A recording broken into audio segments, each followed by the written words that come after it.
Internal opposition is a phrase we use in motivational maps, which is part of the lingo or the jargon of motivational maps. The shorthand that we use for people in the know, we wouldn't necessarily use this with a client, but the shorthand we use in the know to describe a phenomenon that is one of the really interesting properties of motivational maps. And what this comes down to is that the motivators are not all discrete, they're organic, they're linked with each other, and some of them are linked in opposition.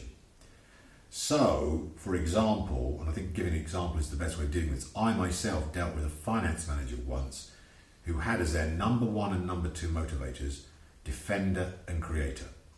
Now, defender is a person who wants security, he wants predictability, he wants a stable situation in which to work. Now, one property of wanting security is you don't like change. His second motivator, with a 1 point difference, was creator, who likes innovation, likes the latest thinking, the newest stuff. Hang on a minute. He does like change. So what we've got is a person with a 1 point difference. One motivator wants to stop change, and one motivator wants to make change happen. The first question I was asked to go into coaching, he was a problem person within a corporate organisation. The first question I said to him, and I knew nothing about him, they just gave me the name and said, he's not performing at the right level, blah, blah, blah. Coaching, 6 sessions.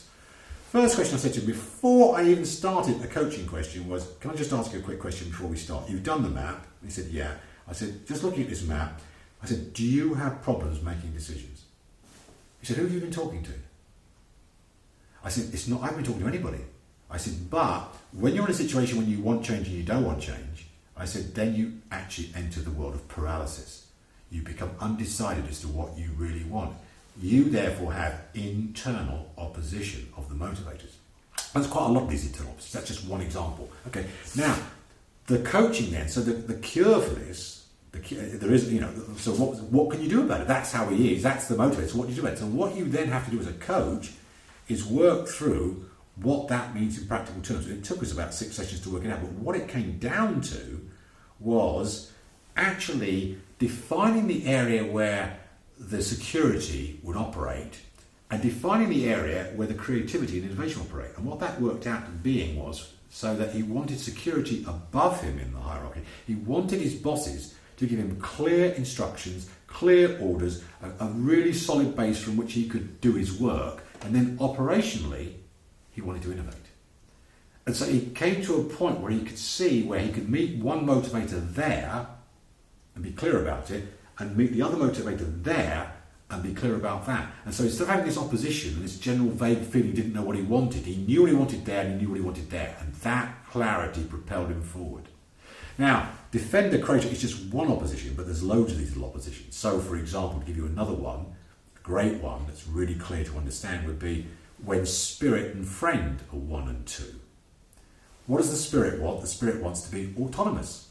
What does the friend want? He wants to belong. Oh yes. How can you belong when you want to be free? How can you be free when you want to belong? Do I want to be part of this team or do I want to do my own thing? I'm torn in 2 directions. So internal opposition, and that's on an individual level, but of course it applies on a team level.